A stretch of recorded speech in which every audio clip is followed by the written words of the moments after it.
Hello and welcome to the new episode of the Digital Innovator Circle podcast. It's my pleasure today to have Kristy Conley, Senior Manager of Education and Meetings at the American Society of Colon and Rectal Surgeons, as a guest. So, welcome, Kristy. Pleasure to have you Hey, today. thank you for inviting me. All right. So, Kristy has been with ASCRS for about 11 years, and she has been on the implementation team for ASCRS Ustream, which is a new Netflix style digital library launched in May 2025. So, it's about 3 months ago. And I invited her today to really share a real life case study, a story of learnings, before we met as we started to work together on this project, and then in the first 3 months. So, Kristy, if you can introduce yourself a little bit and introduce Oscars high level as an organization, what it does, who does it serve, number of members that it has, annual meetings, it will be great to know a little bit more. Sure. So ASCRS is we're the American Society of Colon and Rectal Surgeons. So most of our membership are colon and rectal surgeons. We have some uh GIs also, but it mainly focuses on colon and rectal. We have almost 4,900 members with our society, and our annual scientific meeting that we had in May was in San Diego, and we had 2,300 attendees, and that's including in person and then those that attended live streaming or on demand. Okay, great to know. And I know that we haven't met there, but in November of last year in Chicago, I spoke with one of our clients. It was American College of Emergency Physicians with Susanna on stage. We shared a real life case study, and I think you were there. I think when we met, you told me you were there, and you like some of the jokes I cracked at the beginning. Yeah, they, so, they were so- good. yeah, so I was wondering, was if you can share, what was your first reaction when you saw that presentation? So when I saw that, I was really impressed. I thought that the platform was really slick. It seemed easy to use.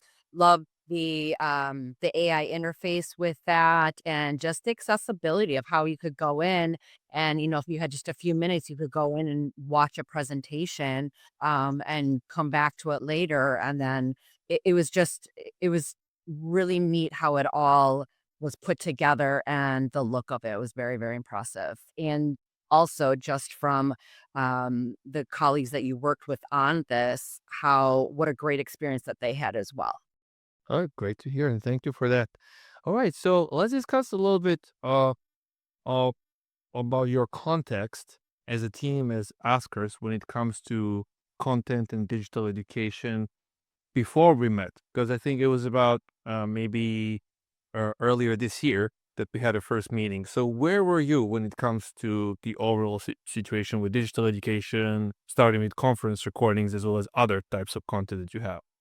Sure. So historically, we have always recorded our presentations and sessions at symposiums at conference in our main four rooms, and then we would have them available on demand after conference. And those symposiums lasted anywhere from like 45 minutes to 60 minutes.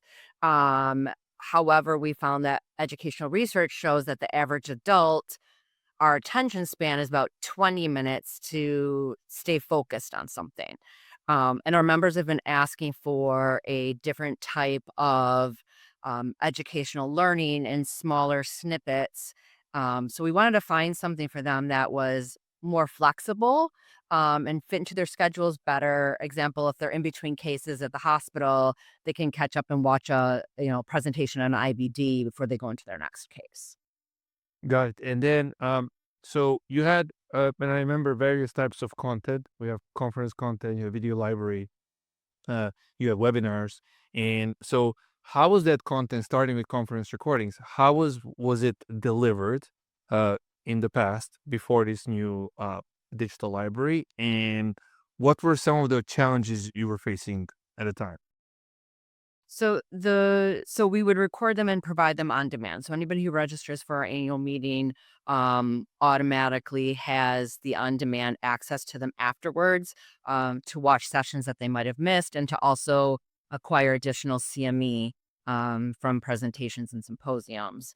Um, we found that people were logging in and watching them, but we also know in this fast-paced world that we live in, content has to be quick and easy, and the way that we were offering it, we were not able to do that. So we wanted to find a different way to offer that to our members. Hmm.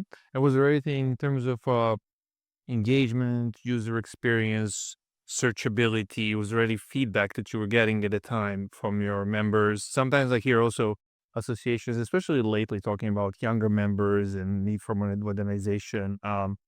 Anything that's qualitative or quantitative that made you think, oh, we actually maybe, maybe there is a better way. I think you hit the nail on the head trying to get the younger members more involved. They're used to podcasts, quick snippets of information. You go on to TikTok and everything's real quick sound bites. And I think that that's kind of changing the way our world looks at content and the kind of time that people have to dedicate to education or anything in their lives. So with this Netflix style platform, we also like the fact that our members could go in and look for things that were topic specific. They could look for their preferences. They can look in and go learn about different types of surgeries or topics, and then AI in the background finds other things that they might be interested in. So it's kind of putting it together, kind of like a customizable um, educational volume platform for them. Mhm. Yeah, it definitely feels like that. Like it's kind of like experience that are custom for you, as you say, is like more personalized and more in a way like knows a little bit more about you and like we're used to day to day. Um, and then when we had a first meeting was just before that. Were you already working on actively on improving the existing experience, or was that you saw the talk? It was like, oh, okay, maybe we should explore this. It was like almost like the inspiration started to kick in. I'm asking that because oftentimes it really depends. Sometimes I would hear, "Oh, we've been trying to solve this for 4 or 5 years. Like we knew that we can have a better experience." So often I hear that, and sometimes I hear, "Oh, we actually recently started to assess this. We started to get this feedback recently, especially for younger members." So I'm curious, like where you fall into that space. So it's something that we've always wanted to approach and to look into. But ASCRS is a small society, so we have a smaller staff, which means we have limited time to be able to dedicate to a new platform and a new program. But working with you and your team and understanding the process, Evermed was the perfect, you know, marriage because your team took on most of the heavy lifting when it came to making everything work and we're so wonderful to work with that we're like this is the answer, this is what we need to do.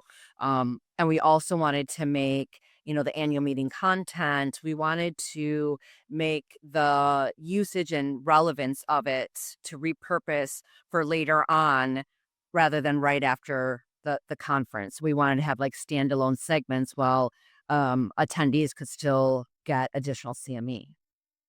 Yeah, that's great. And then that's also the beauty of the conference content that in most cases it does carry CME credits.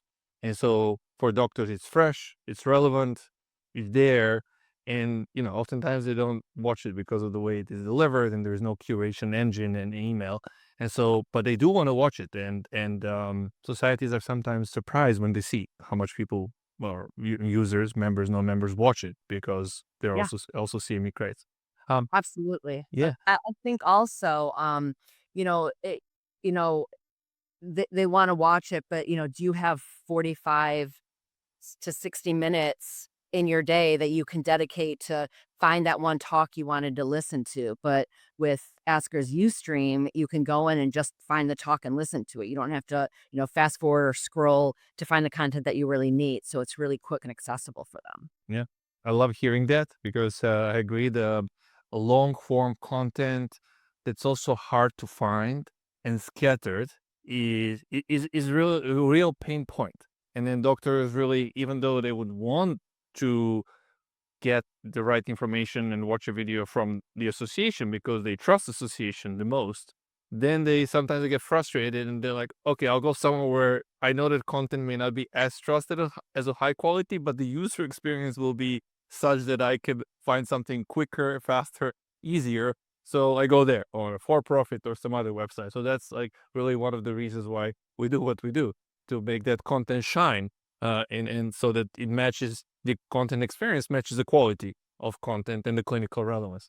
Um, I remember we had several meetings as a part of getting to know each other and demos and the whole process. Was there anything that stood out in those meetings? I'm sure you worked with other technology vendors, had experiences, but during that early period before we even started to work together.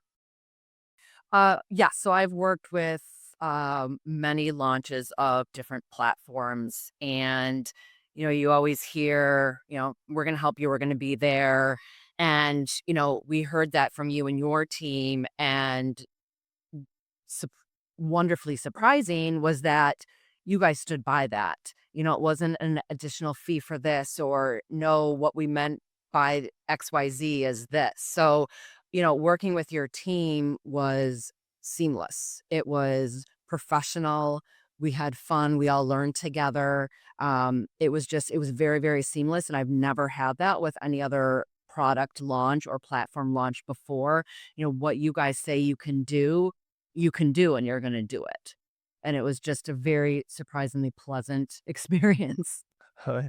Well, I'm really glad to hear that. I remember when we did a launch reflection meeting that you shared that it was seamless and easy and collaborative. I'm like, okay, that's exactly what we want to hear because if we say that before, we start to work together, um, we should live by that. I mean, that's how it should be. To me, it's very straightforward. Um, now, it's sometimes digital innovation is not always easy to drive, and digital innovation champions oftentimes need support from different stakeholders. Before you decided to work with us and launch this new Netflix style library, uh, how was the situation in terms of the support that you had, your leadership, the board? Where did they stood? Anything you can share, of course, that it's possible to share. Sure. So after seeing your presentation at CMSS, we got together and we talked about it, and my boss went to our executive council and shared with them like the data related how do people learn differently, and how we're trying to engage the new generation of colorectal surgeons, and how a format like this could still be relevant with our annual meeting content in CME, and that the look and feel of it was up to date. It was slick. I keep saying slick, but it's just a cool platform, and they were impressed by that. So we had the go ahead to try a 3-month pilot period where we would upload our 23 and 24 annual meeting content. And then at the same time, each day of our annual conference for 2025, you all would receive the videos and the recordings of our symposiums. And as we were still at conference, you guys were, breaking everything down and we were tagging things and getting it ready to launch. Yeah, and so it's interesting you're saying there are things happening in parallel, Yes. because also getting that content as fast as possible is important after the conference, and there are multiple stakeholders involved. There's an audio-visual vendor, basically the cameras and the team managing that. There is an association and their responsiveness. There's us. There are metadata sheets and all that. So Oh, yeah, how did all absolutely. because you've been part of the implementation team. Um, Mhm. what are some of the things that surprise you that were easier or harder, or some of the things that you learn? Anything from especially your expertise is in the content, uh, Mhm. types of content used, length, how it's delivered, how it's tagged, anything around the metadata that you think would be helpful for someone who's thinking of doing something like that. So I will say, I don't remember what your typical launch time frame is, but ours was much shorter than that.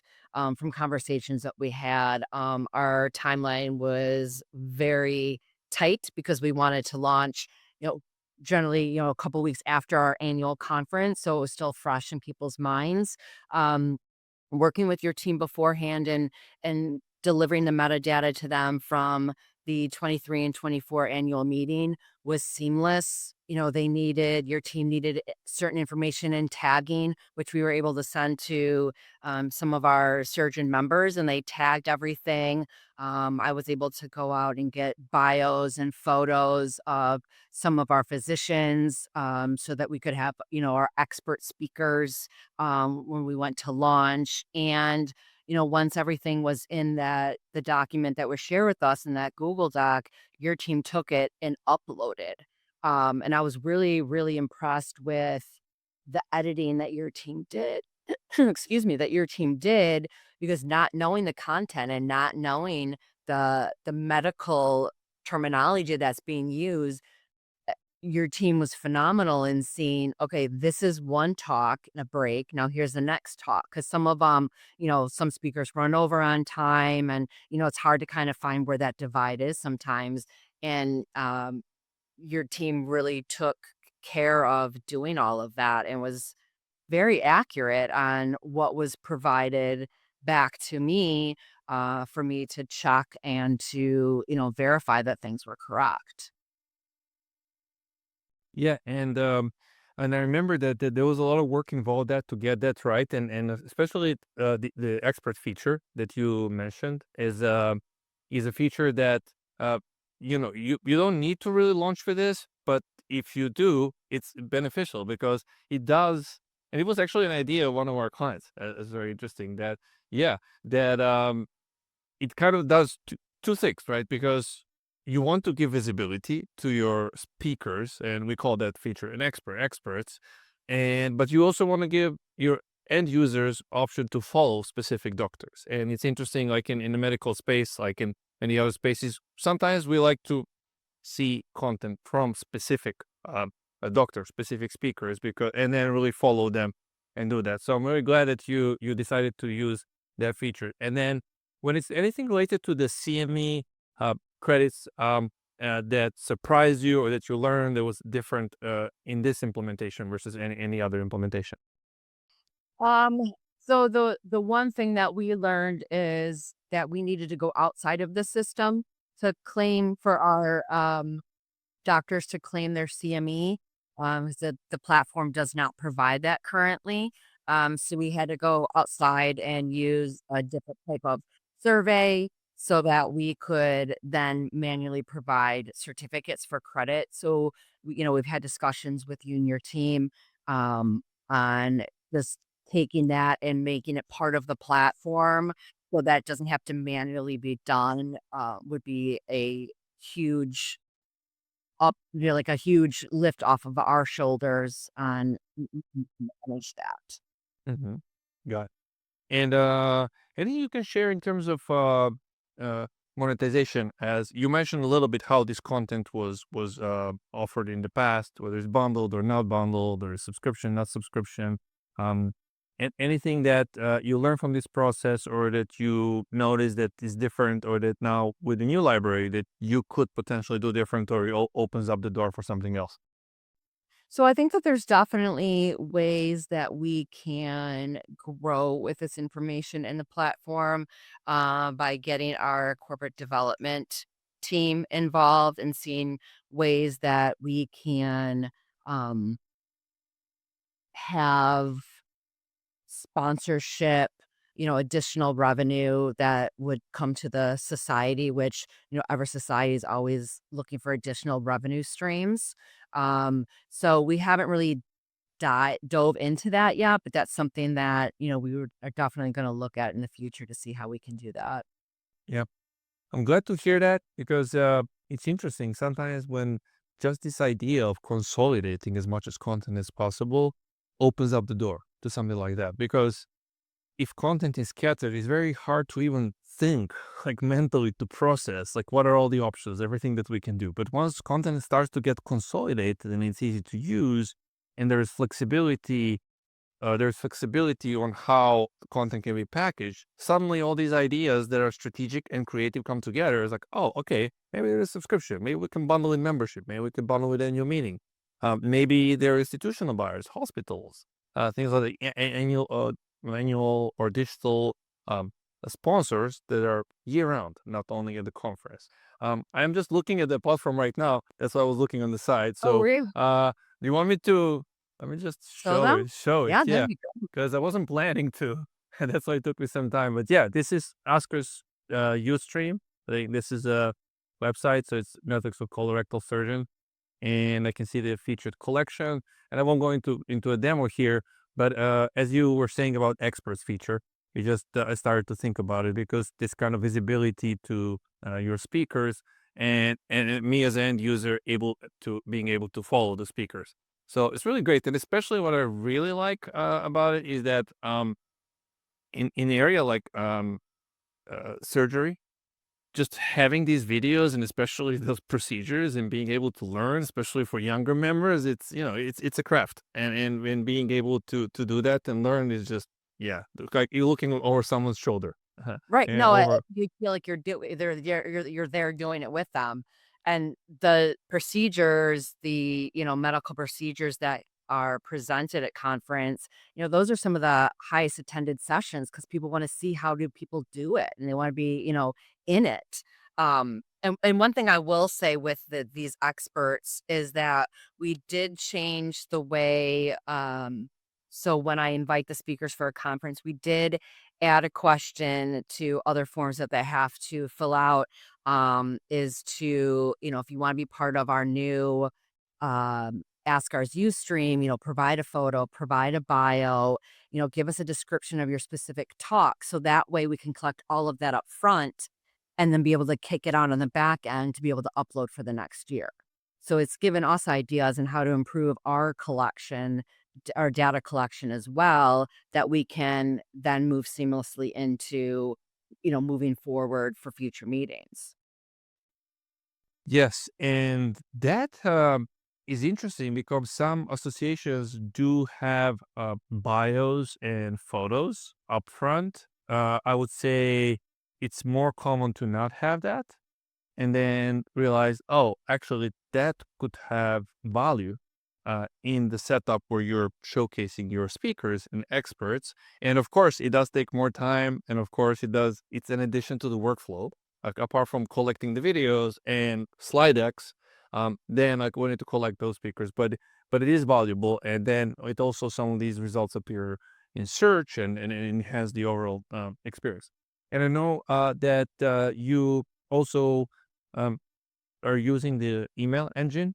So one of the things that is very interesting to me, it was really surprising when I entered this space when I saw that none of the really experiences that I was seeing offer what called the return mechanism. Because no matter how good the user experience is, life gets in the way. And after 5, 10, 20 minutes, I'm going to do something else as a You're done. surgeon in this case. And so if I don't have a reminder that is meaningful. It's not like we'll go watch, go. Right. Through what we recommend is once a week email with recommendation content. Then the user will just not come back. And I think that Right. there is this expectation you build it and they will come that I Yes. see, but they won't. They won't, And right, so exactly. yeah. So I think you started to use the email engine as well. Was it at launch or a little bit afterwards?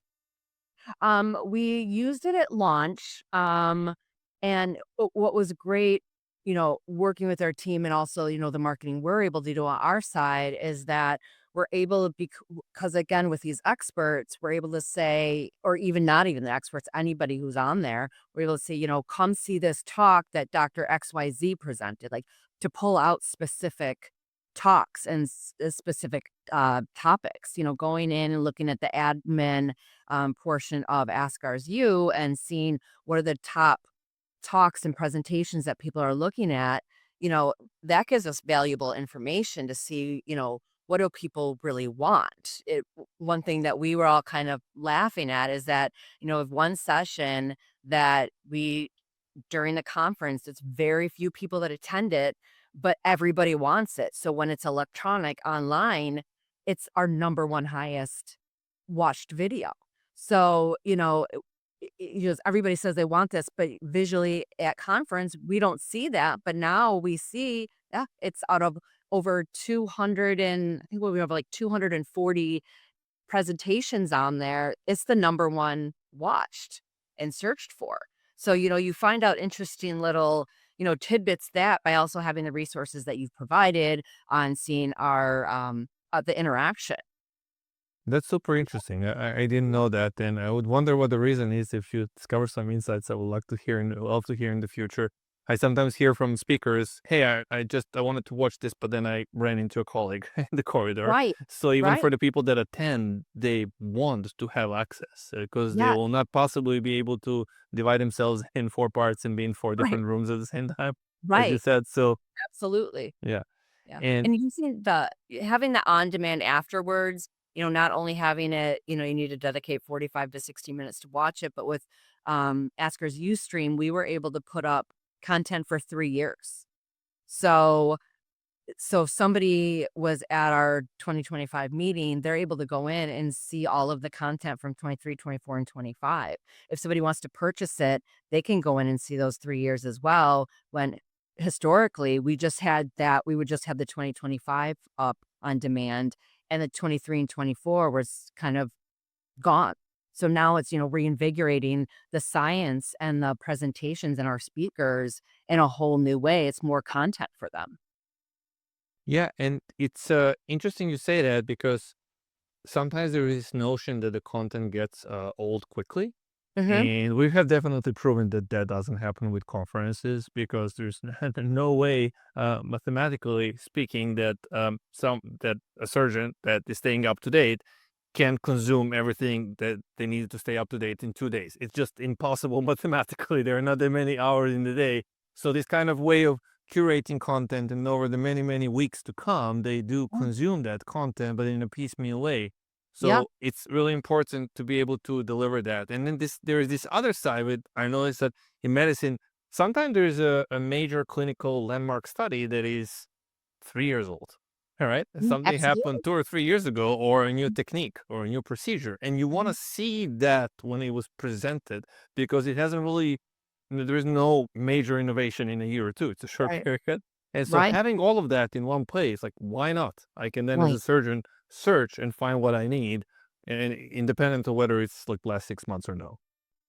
Right, absolutely, and, with the AI technology, with this platform and being like, "You watch this, how about this?" It's pulling content from all 3 years. It's not specific to the 1 year. So if I wanna go in and learn about Crohn's disease and I watch a video from 2025, it's gonna look and see what else is related to it from the 23 and 24 annual scientific meetings. So it looks at it as a big picture, not, a year by year. You're only able to watch those single years. Exactly. Yeah, it looks as it kind of indexes relevance as well, not just the time, Absolutely. and it so tries to find that like relevant piece of content.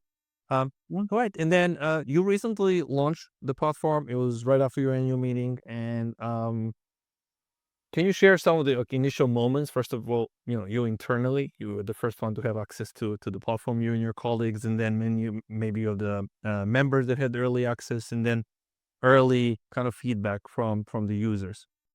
Sure.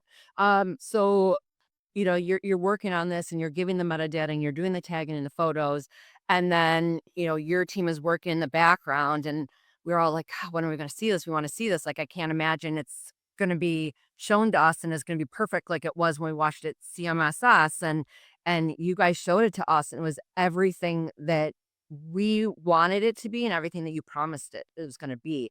It was just like a switch went off, and it was like, "Here's this really new, interactive, educational, cool resource for our surgeons." It just the ease of it, just everything about it, we were blown away. And we haven't had any, I've spoken with a couple people, couple of our physicians that have used it. They like the ease of it, the look of it, and not having to wait, to the middle of a symposium to find a presentation. So, the feedback that we've received has been positive, just not alone for staff, but for our surgeons. Great to hear. First of all, Yeah. thank you for saying it like that. Yeah. And what you're describing, that feeling of haha, almost like a relief. The way I'm hearing you, like a relief. 100%. Yes, Like, oh, yes. wow, this content is almost unlocked right now. The value is Yep, unlocked. It's not chained anymore. And it's easy to find and search, almost like there were some absolutely. shackles on the content. Sometimes I feel like that. Okay, I'm glad to hear because I haven't used that analogy in the past, but sometimes I feel like shackles are out and I'm like, oh, it can shine right now. You can easily search it, Yeah, find it. There's a recommender, there's email, yes, recommender. It's like, oh, okay, this is right. easy. It's like YouTube or Netflix or Hulu, like things should be, right? Yeah, and there wasn't, things that we are like, "Okay, well, this isn't right. This needs to be fixed." It was like, "Here it is," and it's phenomenal. Like, we were all just blown away. Well, it's great to hear. I mean, it's incredible. And so I know that actually our team shared today, so early today, an email with the results.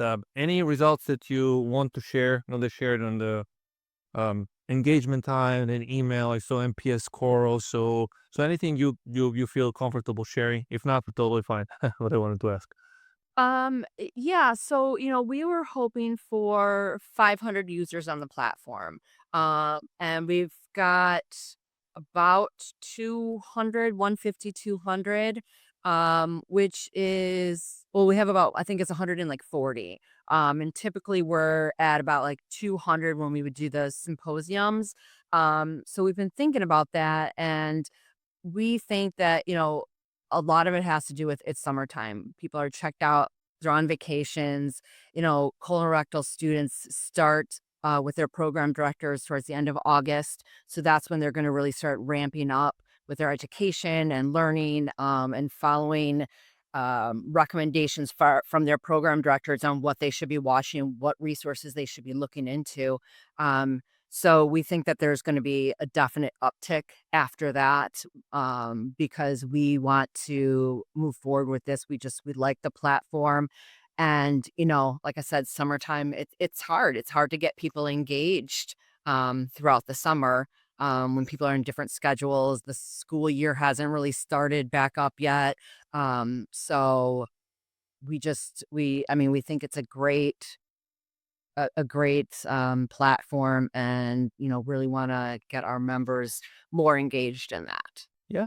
And then one of the things as we think about the key performance indicators or KPIs, we often, this is what we share with our clients and partners is that registrations, okay, again, users of the platform, and depending on also monetization model that they choose, that's the number that continues to go up. And as you start to go, okay, there are some seasonality and factors. One of the first things we look is engagement, like how much time they really spend watching, because that's the hardest one to get. Like you will get more and more users, but the hardest one to get is engagement time, because oftentimes when they use previous systems, they either didn't have those numbers or it was like average is like 3 minutes per user per month, because they would just watch in the first month and then they will not log in at all to watch that. And so it was very, very small. Uh, and then I saw, I don't know if you're comfortable sharing to hear about 30 plus minutes per activated user, which The is great. statistics are amazing. Yeah. And so just the start. Yeah, And so that's absolutely. good. And I saw the email was uh open rate, click rate. Somewhat, Ex- I think it's one of the highest that I've seen so Yeah, far, like yeah, 60 plus, and so. And I even seen that people who are not non attendees and attendees and non attendees, they all had high open rate, click rate, which is great. Um, yeah. Once we get them there, they're engaged and they're clicking around and they're learning. And that's from all the statistics that you have provided with us with our meeting yesterday. It's All of that is phenomenal. We just need to drive more people to it, because once they're engaged, they're engaged. yeah, yeah, and it will happen. What we've seen, now we've been doing it with associations for with a little more than 3 years, and specifically, we see that over time, and as you reach critical mass, that a word of mouth also kicks in. People start to say, "Hey, do you see that? It's easy," or they start to share with others, and suddenly you start to get this engagement. Snowball effect and more users. So right now, of course, it's early, and I saw the NPS score. It's above 90, which is rare because NPS score, after the calculation is done, just for people listening, not everyone is familiar, but NPS score is that question that asks us how likely are you to recommend something to a colleague on a scale of 1 to 10. And once there is an answer, there's a calculation. And basically, if it's more than 30 or 40, it's considered great. Um, and then there are companies like Apple and Amazon that have like 72, 73. I saw the early results. I know it's only 15 people, but 93 NPS score. Okay. I hope it's not the team that is there's only internal team, but it's not 3 replies. It's not 10 replies. It's more than that. So, okay, that is great to hear. So I think that those early signs, at least what we recommend our clients, is like if engagement, digital satisfaction, which is measured partially through NPS core, if that is strong and the content is there and there's trust and there's content already, uh, really amazing things are going to start to happen more and more. So I'm super excited to see the early results and everything that can come after this.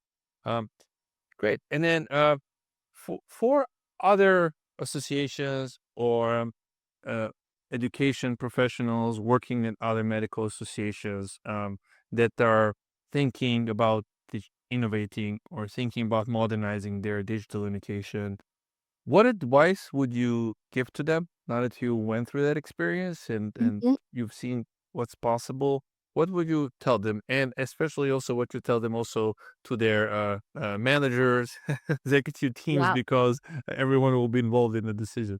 Right. Well, I can already say, I got together with two old colleagues of mine that we're all at different associations now and talked about this and recommended this to them for their societies. And I gave them access to ours to look into it. So, it's something that I'm very proud of. I know all of our staff is very proud of it.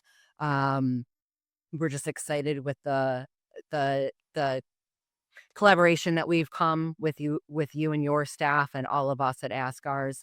I think people that are looking into it, getting buy-in from the leaders is important. As well as like clear expectations about the initial delivery and the growth over the time. But overall members that can relate to the ease of streaming, because that's what is preferred over, the traditional learning that we used before, which would be, recording specific, sessions and not the actual talks. So I think those are probably the most important, things for staff and other associations to look into. Okay. Thank you for that. And then is there anything in the very end, anything that I didn't ask you that I should have asked you or that you wanted to share? I always like to ask that question. Um I don't think so. I think that, I said, we launched this in the summer, which is a tough time, and I just kind of want to touch base on why we decided to do it when we did. So our annual conference is in early May. So, we wanted to keep the momentum going. So that's why our timeline working with all of you was shortened because we wanted to release it right after conference. So when we released it, I think it was a good idea, and I think we did get some traction. But then after that initial rollout, those couple weeks when people are like, "All right, it's June, I'm on vacation," so I think when we rolled it out was a good idea, but I think it's also a tough time frame. So I think that associations should think about what is the best for their audience on when to release something. And it could be right after the annual meeting like ours, and ours, we're just finding that summertime's hard. I know, reaching out to some members over the summertime, it's harder to get, responses. So I think with the launch, I think that's something also important to think about um, on when you're going to roll that out.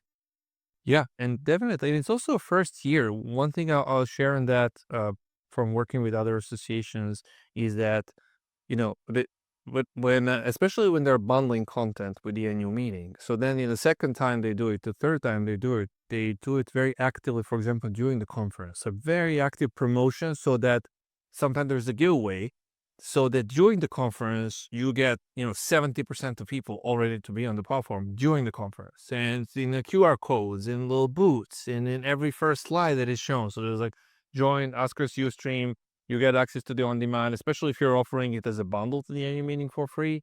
But this comes with time, and that's why doing it, piloting, testing, learning, getting the feedback from others, really from everyone that's using it's really powerful because things get better and better. And of course, association gets better and better in how the platform is promoted. And then the other one is throughout the year because you do have the curation mechanism throughout the year, and there is a once a week email that recommends a piece of content.